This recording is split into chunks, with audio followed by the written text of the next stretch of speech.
Tout ce que vous êtes ou deviendrez est le résultat de l'utilisation de votre esprit. Napoléon Hill. Chaque cerveau est à la fois émetteur et récepteur.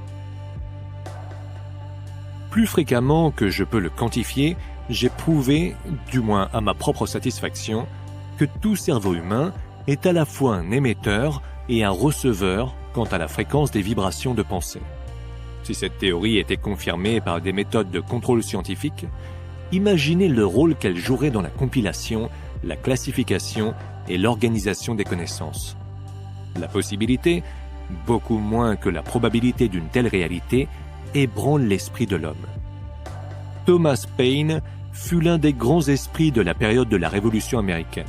C'est peut-être à lui, plus qu'à n'importe qui d'autre, que nous devons à la fois le début et la fin heureuse de la Révolution.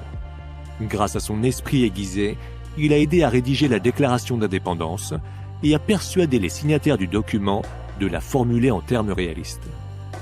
Voici comment il décrivait l'origine de son immense savoir.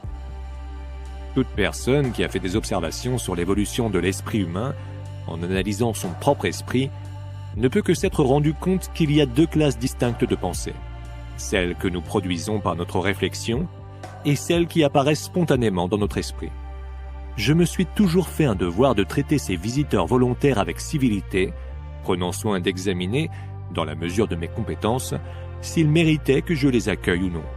C'est grâce à ces pensées spontanées que j'ai acquis presque toutes les connaissances que je possède. Quant au savoir que toute personne apprend à l'école, il ne constitue qu'un petit capital de départ à mettre en branle sur le long chemin de l'érudition. Chaque érudit est son propre professeur, parce que les principes ne peuvent s'imprégner sur la mémoire. Leur lieu de résidence mentale est la compréhension, et ils ne sont jamais aussi durables que lorsqu'ils débutent dans la conception elle-même. C'est ainsi que ce grand philosophe et patriote américain décrivait l'expérience commune à chaque individu, à un moment ou à un autre de sa vie. Qui n'a pas expérimenté cette certitude à l'effet que des pensées et même des idées complètes provenant de sources extérieures soient entrées dans leur esprit? Quel moyen de transmission existe-t-il pour de tels visiteurs, sinon l'éther qui remplit les espaces infinis de l'univers?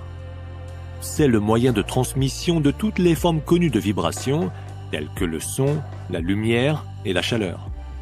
Pourquoi ne serait-ce pas le même procédé pour la transmission de la vibration de la pensée? Ainsi, si cette théorie est un fait, l'espace illimité dont l'univers est pourvu est présentement et continuera d'être littéralement une librairie mentale à partir de laquelle toutes les pensées libérées par les êtres humains peuvent être trouvées. Rendez un plus grand service que celui pour lequel vous êtes payé et vous serez bientôt payé davantage que la valeur du service que vous rendez. La loi des revenus accrus travaille en ce sens. Quand je pense à ce grand intervalle, je me dis qu'il doit sûrement exister d'autres formes de vibrations pouvant offrir des résultats aussi fascinants, sinon plus que les ondes sans fil. Je crois que c'est dans cet intervalle que se trouvent les vibrations émises par notre cerveau et nos cellules nerveuses dans le processus de la pensée. Elles peuvent peut-être se situer encore plus haut dans l'échelle, au-delà des vibrations qui produisent les rayons ultraviolets. Un fil est-il nécessaire pour transporter ces vibrations? Ne pourrait-elle passer à travers l'éther sans l'intermédiaire d'un fil, comme c'est le cas pour les ondes sans fil? Comment serait-elle perçue par le récepteur? Entendrait-il une série de signaux ou découvrirait-il que les pensées d'une autre personne sont entrées dans son cerveau? Nous pouvons nous livrer à certaines spéculations basées sur ce que nous connaissons des ondes sans fil et extrapoler sur l'infini de leurs possibilités. Si les ondes de la pensée agissent de façon similaire, elles doivent s'éloigner du cerveau et circuler sans fin autour de notre planète et de l'univers. Le corps, le squelette et d'autres obstacles solides ne formeraient aucune opposition à leur passage, puisqu'elles traversent l'éther qui entoure les molécules de chaque substance, quelle que soit la solidité et la densité. Vous vous interrogez sûrement sur l'interférence possible avec les pensées des autres et la confusion qui en résulterait si elles circulaient à notre insu à travers notre cerveau. Mais comment être sûr qu'il n'en est pas déjà ainsi?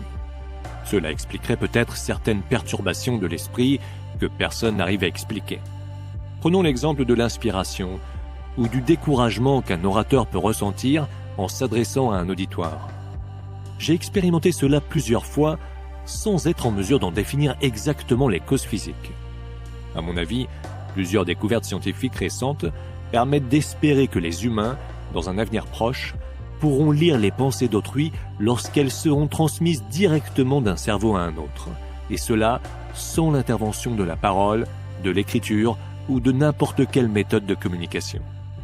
Il est envisageable de voir un jour sans nos yeux, d'entendre sans nos oreilles et de parler sans notre langue. L'hypothèse selon laquelle deux cerveaux peuvent communiquer sans l'intervention des sens s'appuie sur la théorie que la pensée, ou la force vitale, est une forme de perturbation électrique pouvant être saisie par induction et transmise à distance, soit à travers un fil ou simplement à travers la présence constante de l'éther, comme dans le cas des ondes du télégraphe sans fil. Il existe plusieurs analogies qui suggèrent que la pensée est de la même nature qu'une perturbation électrique. Un nerf, constitué de la même substance que le cerveau, est un excellent conducteur de courant électrique. Lorsqu'un courant électrique a été passé à travers les nerfs d'un mort, les chercheurs ont été confondus de le voir s'asseoir et remuer. Les nerfs ainsi électrifiés avaient produit une contraction musculaire s'apparentant à la vie. Les nerfs semblent agir sur les muscles, comme le fait le courant électrique sur un électroaimant. Le courant aimante une barre de fer placée à angle droit par rapport à lui, et les nerfs produisent, par le courant intangible de la force vitale qui circule à travers eux, la contraction des fibres musculaires qui sont disposées à angle droit par rapport à eux. Il serait possible d'énumérer maintes raisons démontrant la similitude entre la pensée et l'électricité. Le courant électrique est considéré comme un mouvement ondulatoire de l'éther, la substance hypothétique qui remplit tout l'espace et se répand dans toutes les substances.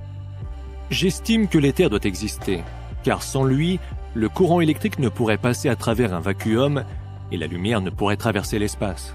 Il est raisonnable de croire que seul un mouvement ondulatoire analogue puisse produire le phénomène de pensée et de la force vitale.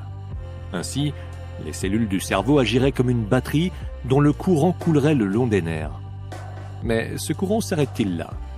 Ces ondes ne sortent-elles pas du corps pour circuler autour de la Terre, imperceptibles pour nos sens, exactement comme les ondes sans fil circulaient avant que leur existence ne soit découverte par Hertz et les autres. Vital. Ainsi, les cellules du cerveau agiraient comme une batterie dont le courant coulerait le long des nerfs. Mais ce courant s'arrête-t-il là? Ces ondes ne sortent-elles pas du corps pour circuler autour de la Terre, imperceptibles pour nos sens, exactement comme les ondes sans fil circulaient avant que leur existence ne soit découverte par Hertz et les autres.